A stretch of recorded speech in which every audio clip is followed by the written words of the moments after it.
But right now, we need to talk a little bit about Barb Baker. What I love about Barb is that she is actually a Yinzer. So when I came to Barb and I asked her if she wanted to speak at our Cheers Yinz Fest, she totally got the Yinz thing. She's actually a native of Steubenville, Ohio. So I actually got to pull up my cheat sheet because her list of credentials is really long.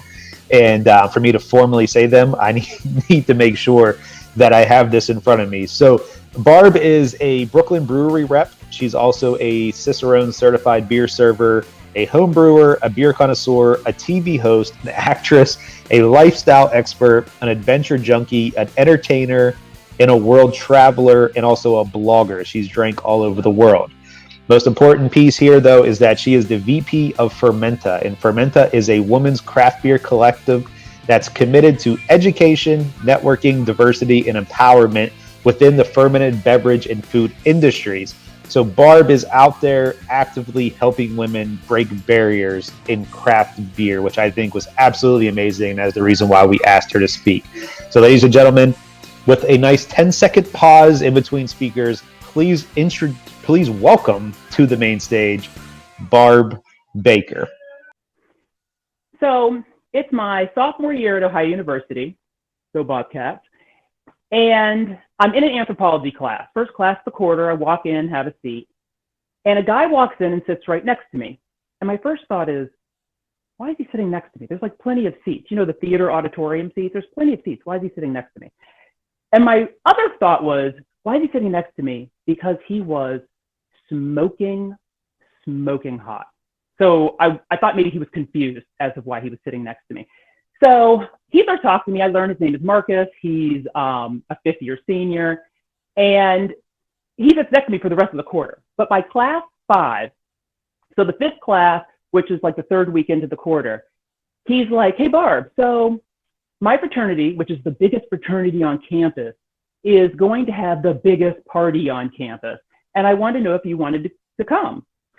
And I'm like, I'm a little bit tepid because I've already established that he was smoking hot. So I was wondering why he was inviting me. And the other reason why was because I don't know how colleges are anymore, fraternities are anymore. I haven't been there in so long. But when I went to college, the fraternities and sororities were segregated. So you had your Black fraternities and sororities, and they would have all of their events at like school-sponsored places, so the auditorium or the cafeteria or something like that. So there was no alcohol and no ratchetness. But the white fraternities, which I had learned, they had all of their parties at their houses on Fraternity Row. So there was tons of alcohol, tons of ratchetness. So I was able to learn that. So for all of you folks out there who had Marcus in your head, you had a description, he doesn't look anything like you think. So he invited me to this party, and I was like, okay, we'll see. On Saturday, me and my girls, we go to the party. We head over there to Fraternity Row, first time. And as we're walking, we're about 3 blocks from the house. The line starts 2 blocks from the house. So this really is a big deal. So we're walking up. My girlfriend's like, should we stand in that line? And I'm like, heck no, we may not even stay at this party. We may just look and then leave. So we walk on the lawn. As we're walking up, a guy walks out the door, opens up the screen door, looks at us, smiles and waves, turns over his shoulder and goes, hey, everyone, In Vogue is here, and comes out to greet us. So for all you youngins out there who don't know who In Vogue is, think of Destiny's Child when there were 4 of them, but way sexier. And I don't want to get any comments or bad DMs from Bay Hivers or B Hivers or people who love Beyonce, because we loved In Vogue, and I still love In Vogue. And we were like, oh, In Vogue. So we were In Vogue literally and figuratively. So we walk in, and he gives us the lay of the land, introduces us to people, and he goes, okay, so we have bottled beer, we have liquor, which is for the people in the house, our invited guests, you guys, and the stuff on tap is for them people standing in the line. Barb, what would you like to drink? I'll have a Heineken. It's my first Heineken. He hands it to me. I drink it, It was refreshing. It was delicious. All you people laughing out there, stop laughing because you know your first beer experience. It was refreshing. It was delicious. I don't know why I'm still holding it. And it was delightful to me. Now, it was great for a multitude of reasons. First, there were boys everywhere. They were hitting on us. They were telling us how great we were. That always helps. It was free. That helps. And there was something else that made that beer really special. And I like to call them kind of the 3 C's: community, culture, and camaraderie. All of those things made that particular beer, my first beer, awesome. And honestly, from that first beer all the way up until today, hanging with you guys, and at the end, I'm going to crack one right here, I have felt the culture, the community, and the camaraderie. All of those good feelings I have felt. So I have been very blessed and very lucky. Now, the other side of it is, does everyone feel that way in this industry?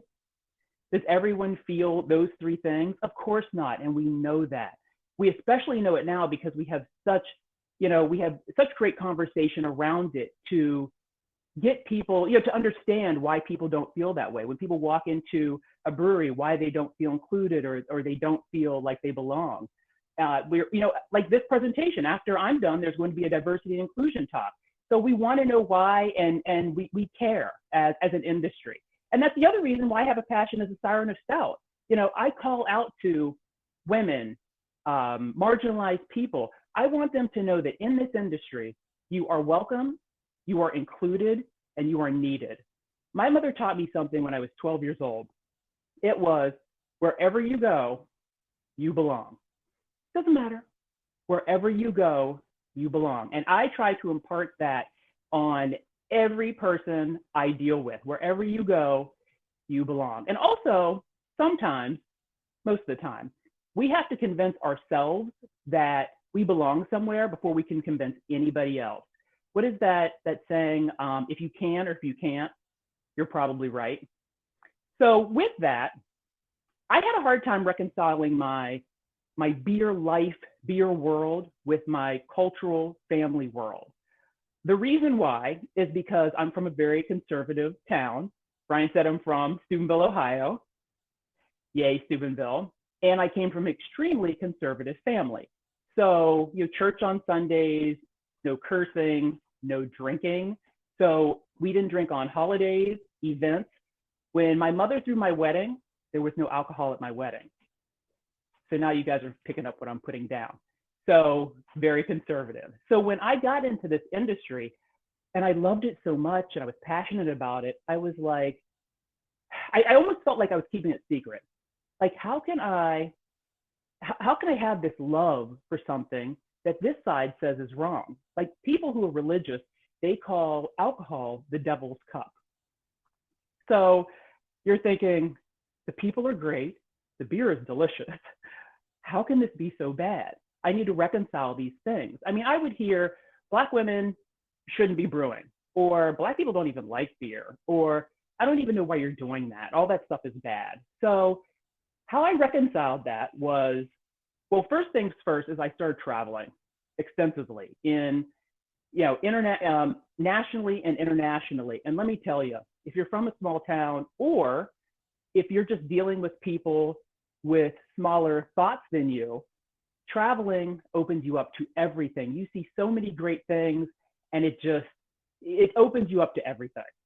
The other thing that actually really did it was learning about my history, the history of my family. So through some oral history, because I started asking questions, because I was like, I feel like an island. I feel like I'm the only person who does these weird things like fermenting and home brewing and all that sort of stuff.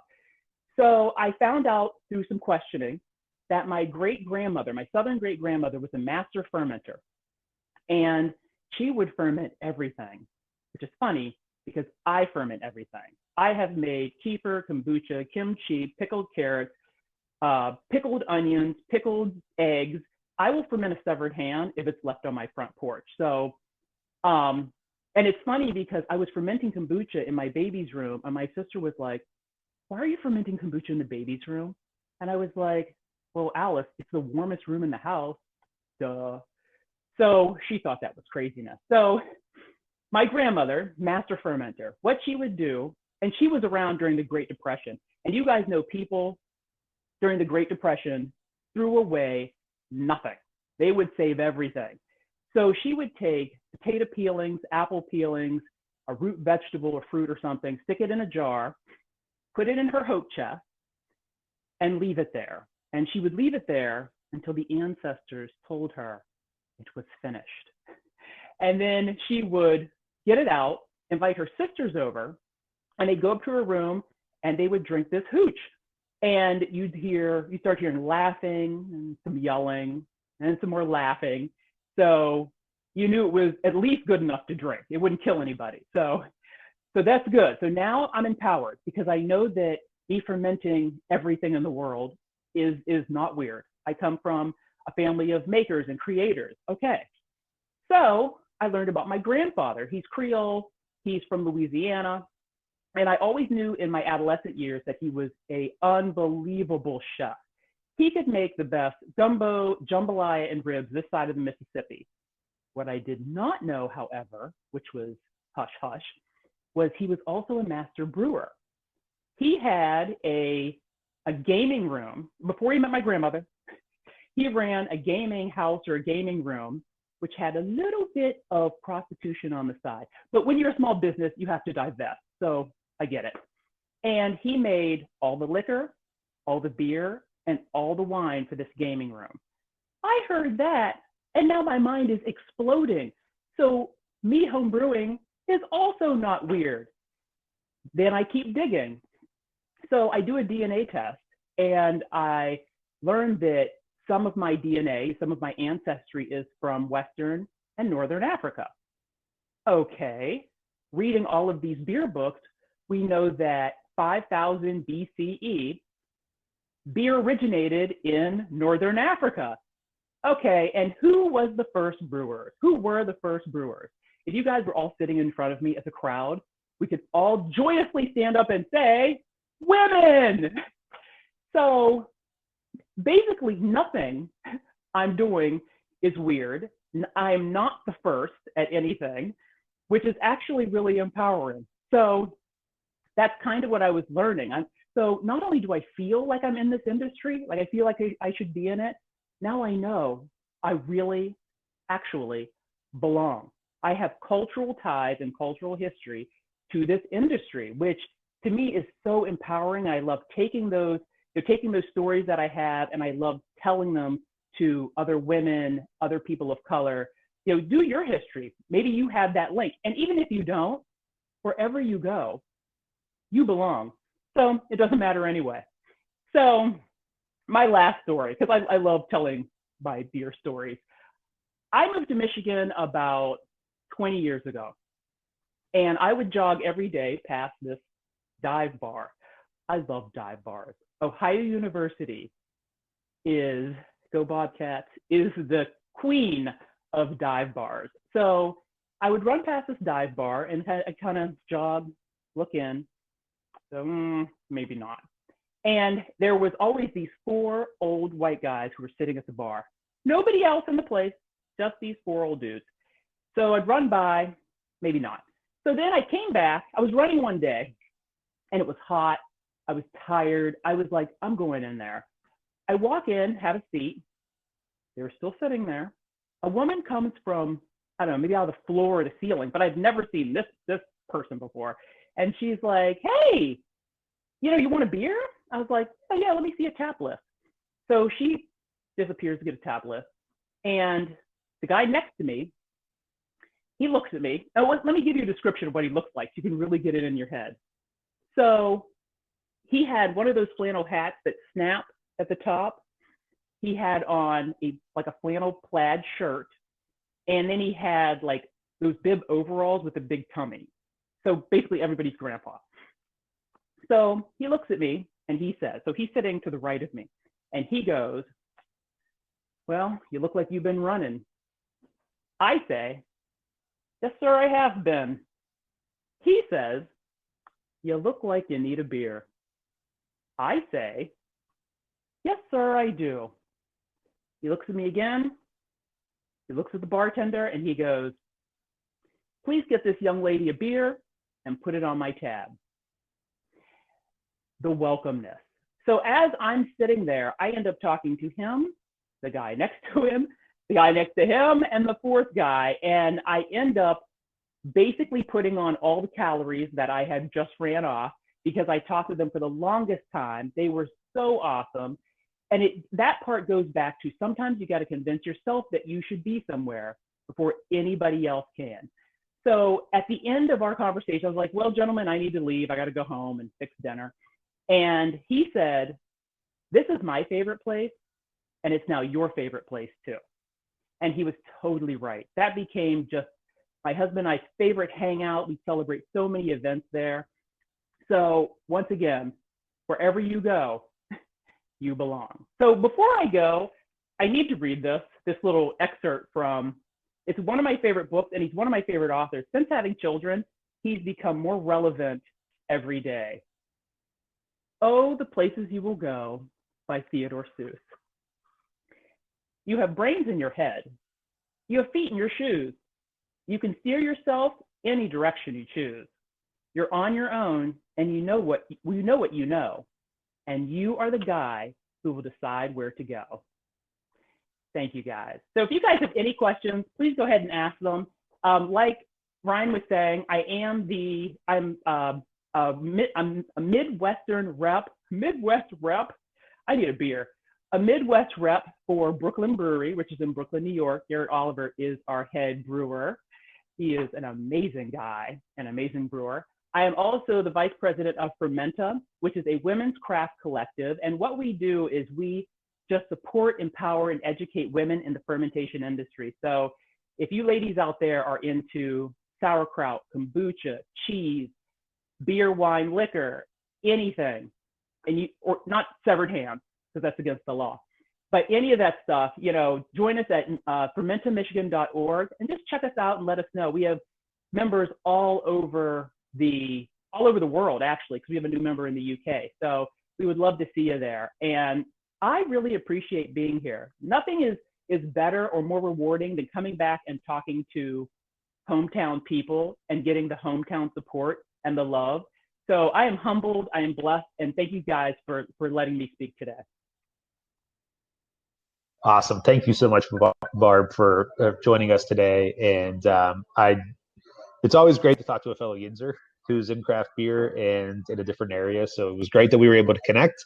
Loved your story. And also, I wanted to point out to you that Brooklyn Beer is one of the breweries that really got me into craft beer. So the Brooklyn Brown Ale, I should say, that Garrett makes, absolutely just astounding. And so that's really what kind of goes with everything. That's what it's.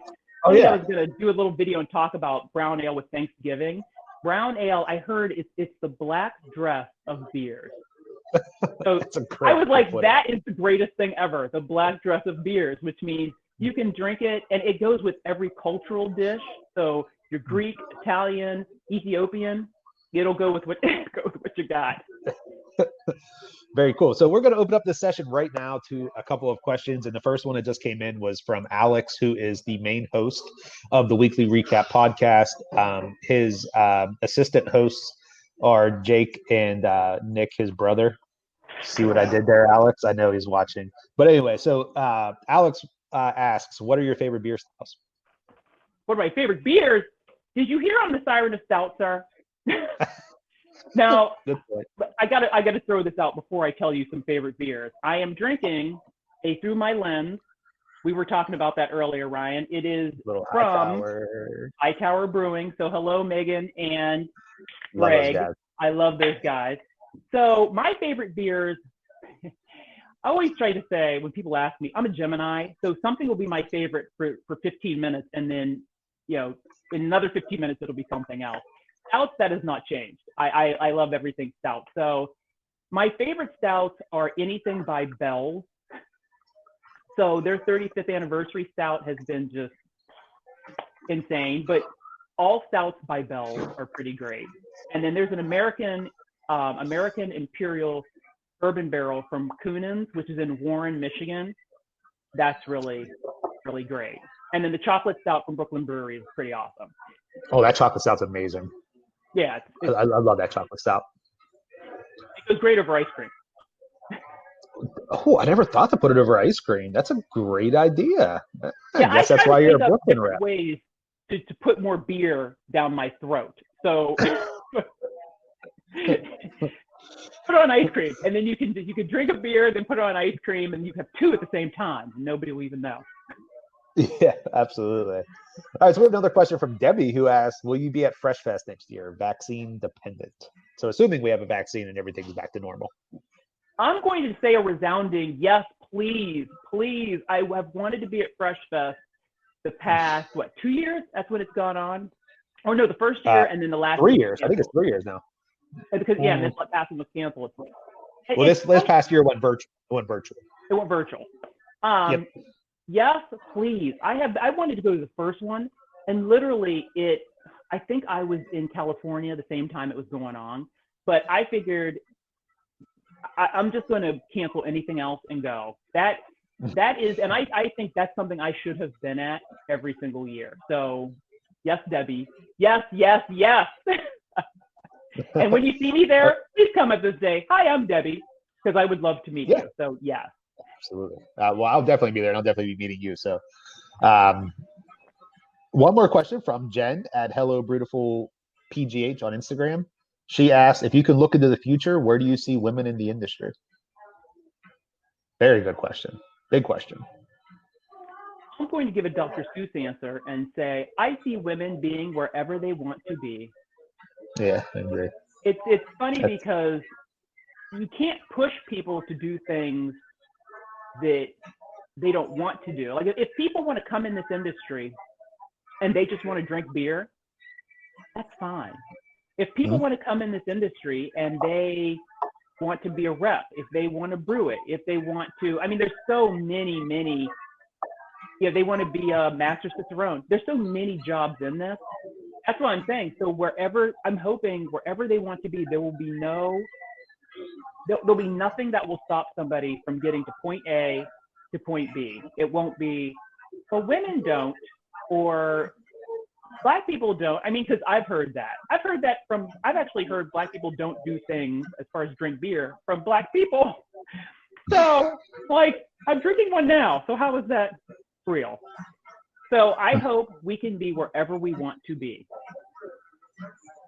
I agree with you, and I think women are going to play a much bigger role in the craft beer industry moving forward. And I think that's something that we as an industry need to understand and accept, is that, you know, we're seeing more and more women-owned breweries popping up. We're seeing more and more women in very big roles in the industry, and it's going to be very interesting to see. You know, I'm really rooting for women in all industries, but craft beer especially. We keep cheering every time Fueled by Hops' membership goes up a little bit in terms of women versus men. So I think we started at like 14%. Now we're up to like 22. So awesome. We're really, I think, doing a good job of really attracting women into our space too. And we're really excited to see how that continues to grow.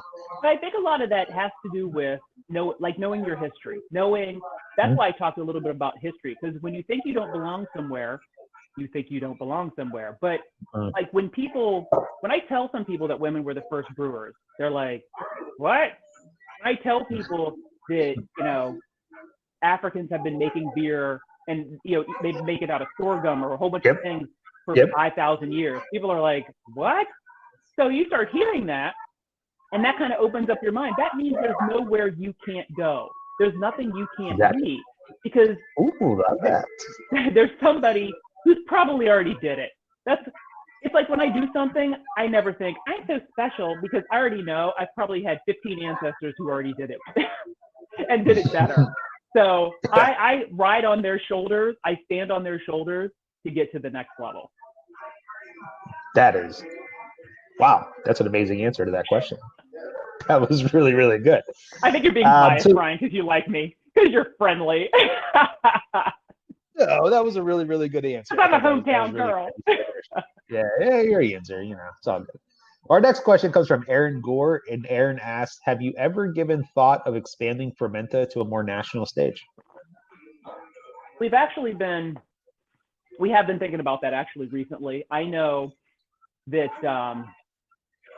there's a lot. I mean, there's a lot of organizations out there, ones that are bigger than ours. Maybe we can collaborate with them. There's so much going on. There's a lot to do to getting from one level to the next. It's literally, how I can easily explain it to you is going from your beer server exam to your Cicerone exam. It's not here and here. It literally is here and here. Like when people go, I got my beer server, the next level is so far over here. So it's the same thing about, you have an organization, you're solvent, you're doing great. You're able to touch all the people. Our membership, we have a good amount of members, but we're still able to touch our members, get them in, talk to them personally. And then you get to that next level, it turns into something different. So, but yeah, we have been seriously thinking that and considering it. And if anybody would like to donate for we are a nonprofit, 401c. So yeah, 501c3. Yeah, send them your money. Get us to that next level, folks. We will be glad and we will be appreciative. So I have one question just to wrap this segment up here. Since you're a hometown girl, we have to talk about the elephant in the room. Steelers, do they go 10-0 this week or not? I live in Detroit now, Brian. Oh, so don't tell me you converted. Don't tell me you converted. I have been here for 20 years. So the only team I am concerned about and cry about in my pillow daily and drink a lot over and run in the streets screaming over is the Detroit Lions. How do you pull the Yinzer out of you? How does the Steeler come out of you after 20 years? Sad. You know what? We started, when I moved here, we started going to the games. We started, when you go to a game, that's how you get enveloped. I mean, I'm an athlete. I was a college athlete. I did some professional, being a professional athlete. So when you go there, that feeling sucks you in, and the people and the yay and the, tailgates and the beer and so sorry. And here's the thing, I could have totally stuck with the Steelers because they're winners. They are. But I am not a fair weather fan, Ryan. I am here in Detroit, and I'm going to endure the pain. Well, Barb, we won't hold that against you. We won't hold that against you because you are a Yinzer, but we know deep down we know where your loyalties lie deep down, but it's okay. I do. Yeah, I when I come to Pittsburgh and I see the stadiums, because I have been to all of them. I've been to the game, Heinz Field, Three Rivers. I see the Three Rivers, the real Three. I get it. I feel the pull, but I'm here. Well, very cool. Well, Barb, thank you so much for presenting to us today. I thought that was just an exceptional presentation. Thank you.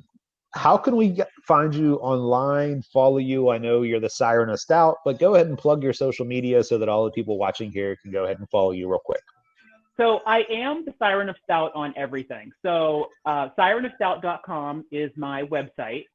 And I did make this shirt, just in case anybody's like, I love that shirt. So sirenofstout.com and Siren of Stout on Instagram, Twitter. I love my Instagram, Twitter, and Facebook. So all Siren of Stout stuff. And very soon, actually very, very soon, I'm coming out with a mead honey wine. Oh, that has been, Black women have been very underrepresented in sort of the wine world. And a lot of people aren't very familiar with mead. So it's called Karen's Tears, and it'll be coming out soon. Okay. We'll definitely have to check that out. Definitely. All right. So thank you so much, Barb. But unfortunately, we are out of time for your segment. And we thank you very much for joining us. But we need to bring up our next speakers. So thank you, Barb.